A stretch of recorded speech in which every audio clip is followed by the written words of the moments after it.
Okay, now we are going to see the next 10 questions of SCV1 chapter 3 resistant motion. देखते 11वां number question number 11 कि figure shows xt graph of the particle, find the time t such that average velocity of the particle during the period 0 to t is 0. तो देखते यहाँ से 0 पर उसका position 20 थी और फिर ऐसे चेंज होके after close to slightly more than 10 फिर से वापस सेम पोजीशन पे आ गया, तो फाइनल पोजीशन इनिशियल पोजीशन के बराबर हो गई, है ना. तो डिस्प्लेसमेंट 0 हो गया.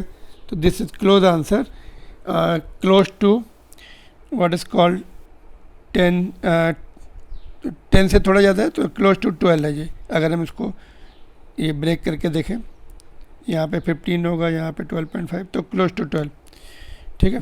तो डिस्प्लेसमेंट देख रहे हैं इनिशियली इतना 10, कितने टाइम के बाद फिर से वापस सेम पोजीशन पे आ गया, डिस्प्लेसमेंट 20 ओरिजिन से. Next question, particle start from A point A and travels along the solid curve.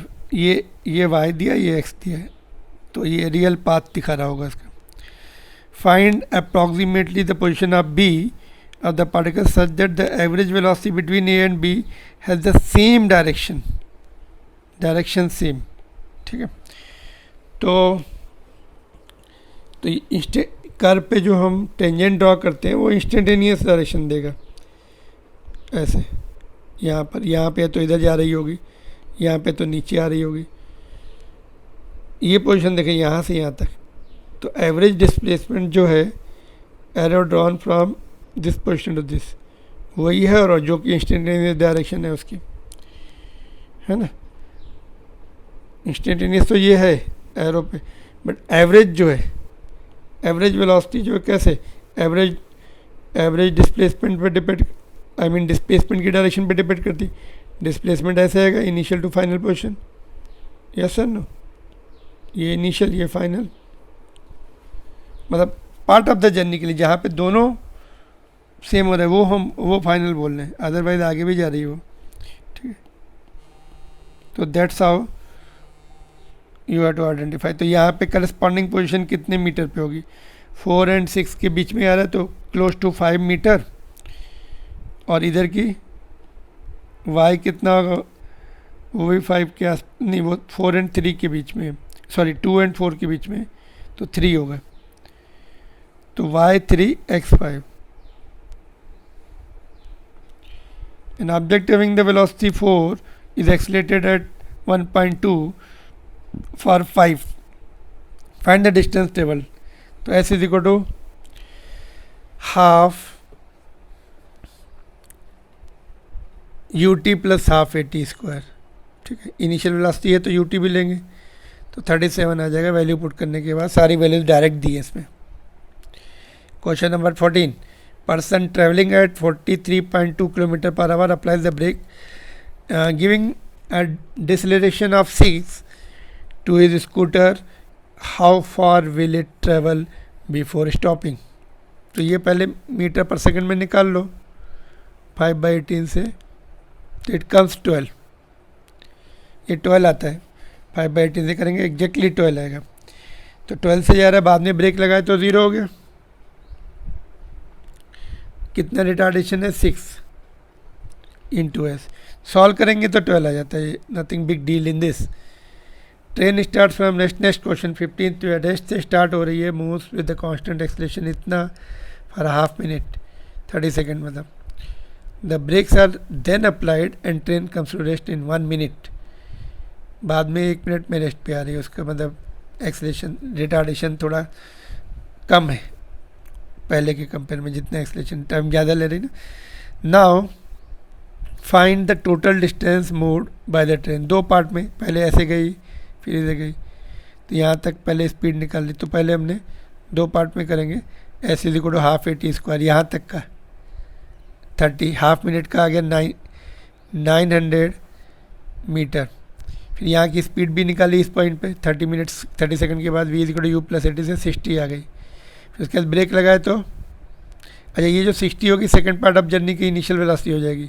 Break लगाए तो 0 पे आ गए और एक्सेलेरेशन निकाल लेंगे 1 मिनट में आए तो एक्सेलेरेशन -1। मैंने बोला था ना ज़्यादा टाइम लग रहा तो एक्सेलेरेशन आधा आएगा, डबल टाइम लग रहा है एक्सेलेरेशन आधा आएगा। रिटार्डेशन है ये, नेगेटिव एक्सेलेरेशन आधा आएगा। ठीक है, तो ये अभी हम लोग यहाँ से यहाँ की डिस्प्लेसमेंट निकाल लेते हैं। U T plus half A T square, ये 60 उसका यू का काम करेगा इनिशियल वेलोसिटी का next part of the journey के लिए। रिटार्डेशन आ गया है तो यहाँ से हमें माइनस प्लस करने के बाद 1800 मीटर, तो यहाँ तक वो चली थी 9 और आगे का 18 है ना, तो दोनों ऐड हो गए तो it comes to be 2700 metres. ठीक है, टोटल जर्नी। और मैक्सिमम स्पीड तो वही जो इसने अटेंड की यहाँ पर 60। उसके बाद बोला है कि half of the speed, third part में देखो positions when the train is at half of the maximum speed. 30 कब है तो 30 पुट कर देंगे v square is u square plus 2s वाले फार्मूले में। कौन सा फार्मूला है ये? V square is u square plus 2as। Half मतलब 30, 60 की आधी। स्टार्टिंग फ्रॉम रेस्ट 0 2as, इसका इनिशियली एक्सेलेरेशन 2 दिया हुआ फर्स्ट पार्ट ऑफ जर्नी के लिए, s निकाल लेंगे तो ये 225 आ गया। एक पोजीशन इधर भी होगी, ये मैक्सिमम है तो एक पोजीशन तो ये आ गई ये वाली 225। इधर वाली देखते हैं यहाँ पर नेक्स्ट पार्ट ऑफ जर्नी में। तो next part of the journey में इनिशियल स्पीड 60 थी, 30, ये 30 हाफ हो जाएगी प्लस 2as2। एक्सेलेरेशन उसमें माइनस है ना, ब्रेक लग रहा है ना इसलिए, तो वो जो है तुम्हारी पोजीशन 1350 आई, वो यहाँ से आई 1350। पहले की कितनी है 18, नहीं पहले की कितनी थी 900, तो 900 प्लस 1350 2750। ठीक है, डी पार्ट में करना पड़ेगा। फर्स्ट पार्ट में एक्सेलेरेशन 2 है, सेकंड पार्ट में एक्सेलेरेशन -1 है ना। फर्स्ट पार्ट के लिए निकाले, सेकंड पार्ट के लिए मैक्सिमम स्पीड बीच में गई थी 60, तो वो सब करने के बाद तुम्हें इससे वैल्यू मिलेगी। Shall I show you once more?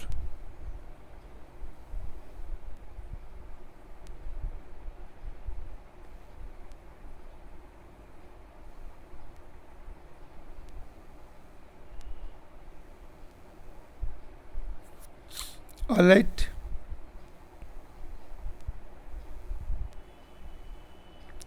Bullet traveling with the velocity of 16 penetrates a tree trunk. पेड़ का जो वर्टिकल पार्ट होता है उसको ट्रंक बोलते, and comes to rest ground के ऊपर जो ट्रंक होता है सीधा जाता है जो, comes to rest in 0.4 metre. Find the time taken during the retardation. तो पहले रिटार्डेशन निकाल लो कितना है, v square is equal to u square plus 2s से ए मिल जाएगा -320 metre. Quite a high value of retardation. Quickly rest पे जाता है, वेरी डेंस होता है वो है ना, बुलेट को रोक देता है थोड़े डिस्टेंस, फिर भी 0.40 सेंटीमीटर पेनिट्रेट करके। बुलेट इज़ वेरी फास्ट, यहाँ पे ज़्यादा स्पीड नहीं दी है। तो ए मिल गया। Find the time taken during the retardation, तो v is equal to u plus 80 से टाइम निकाल लो।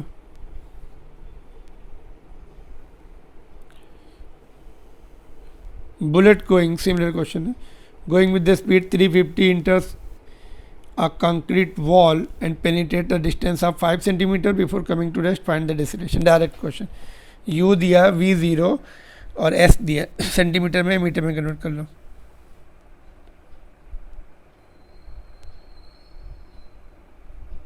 माइनस आएगा,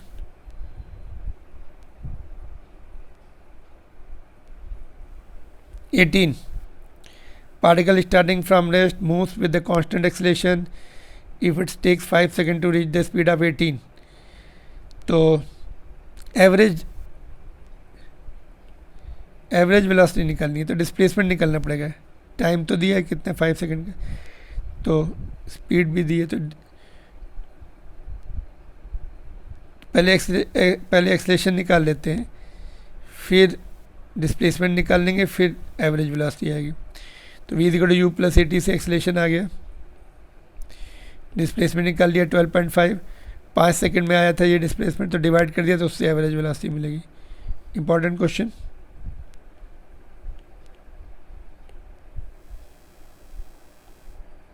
ठीक है, सेकेंड पार्ट में distance travel by the particle during this period, तो डायरेक्शन चेंज हो नहीं रही, तो जितना डिस्प्लेसमेंट था निकाला हमने उतना ही रहने वाला है। ठीक है। 19 driver takes 0.2 second to apply the brakes after he sees a need for it, यानी कोई ऑब्स्ट्रक्शन देखा उसने तो ब्रेक लगाना है, तो लेकिन 0.2 सेकेंड निकल जाते हैं रिएक्शन टाइम में। उसने देखा, फिर सिग्नल ब्रेन में गया, फिर उसने ब्रेक लगाए, तो उसमें जो है 0.2 सेकेंड निकल गया, रिएक्शन टाइम बोलते हैं। एज बढ़ने के साथ रिएक्शन टाइम भी बढ़ जाता है, स्लो रिफ्लेक्सेस स्लो हो जाते हैं। ठीक है, तो this is called reaction time. if he is driving at 54, the brakes causes deceleration of 6, find the distance traveled by the car after he sees। तो ये पहले रिएक्शन टाइम का निकालो, 54 से जा रहा है मतलब 15, और जब तक ब्रेक नहीं लगाता तो 0.2 सेकंड में कितनी हो जाएगी, 15 इंटू 0.2, तो 3 मीटर आगे निकल जाएगी वो। उसके बाद ब्रेक लगाना शुरू करेगा, तो रिएक्शन टाइम का बाद में ऐड कर देंगे। ये पहले यू निकाल लिया, फिर रिएक्शन टाइम का डिस्टेंस निकाल लिया 5। ठीक है, उसके बाद उसने ब्रेक लगाने शुरू किए, तो यू 15 से चल रही थी, तो स्टॉपिंग डिस्टेंस ये आ गया, ये आई थिंक ऊपर वाला क्वेश्चन। तो ये स्टॉपिंग डिस्टेंस आ गया 19, क्लोज टू 19 है, तो 19 ले लिया, और 3 रिएक्शन टाइम में निकल गया था, ब्रेक लगाने से पहले 3 मीटर आगे चली गई थी, तो टोटल डिस्टेंस 22। तो रिएक्शन टाइम भी मैटर करता है, बहुत फास्ट है तो रिएक्शन टाइम भी, उसमें भी गाड़ी आगे निकल जाती है, फिर ब्रेक लगाती है तो एक्सीडेंट हो जाते हैं। ठीक है, इसलिए लिमिट्स होती है, स्पीड लिमिट है ना। तो नेक्स्ट क्वेश्चन है, देखो similar to the previous one, एक कार मॉडल है ए, उसका डिसलेरेशन 6 है और ड्राइवर अलग अलग है। एक ड्राइवर का जो है, ड्राइवर एक्स का रिएक्शन टाइम 0.2 है, ड्राइवर वाई का 0.3 है ना। तो उसमें निकालते कितना स्टॉपिंग डिस्टेंस है, तो braking distance and total reaction time ऊपर निकाला हुआ है हमने, फिर से निकाल सकते हैं। इसका निकाला हुआ 54 का 15 इंटू 0.2, 3 मीटर है, और स्टॉपिंग डिस्टेंस निकाल के उसके साथ ऐड कर देंगे। 15 स्टॉपिंग डिस्टेंस 18, इसको 19 लिया है, 3 मीटर रिएक्शन टाइम, 22 मीटर पर जाके रुकी, और इसका रिएक्शन टाइम थोड़ा ज़्यादा है, स्पीड भी ज़्यादा है, देखते कितना है। तो ये इसने 20 है स्पीड इसकी, और ये 6 मीटर, तो उसका रिएक्शन टाइम आ जाएगा। स्टॉपिंग डिस्टेंस निकाल लेते हैं 33 मीटर, तो 39 पे जाके रुक रही है, ये 22 पे ही रुक रही है देखो, और ये 39, तो एक्सीडेंट होने के चांसेस ज़्यादा है। ऑब्स्ट्रक्शन अगर 22 मीटर में ही था, उसने तो रोक लिया, बट ये जाके हिट कर देगा, बिकॉज इसका रिएक्शन टाइम भी स्लो है और स्पीड भी ज़्यादा से चला रहा है, तो एक्सीडेंट होने के chances more.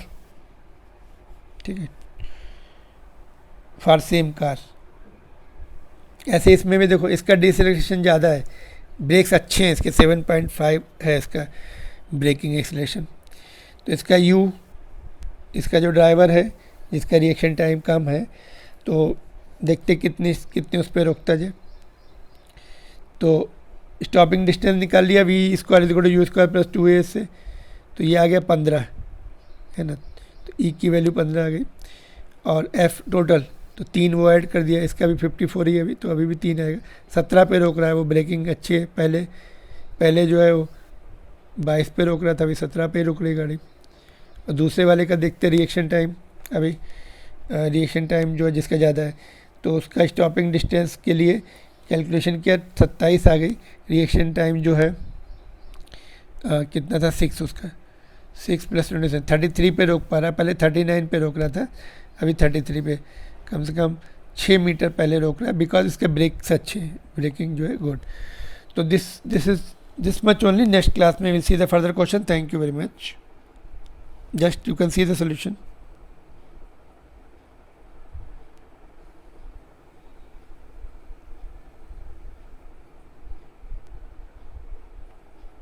Alright, thank you.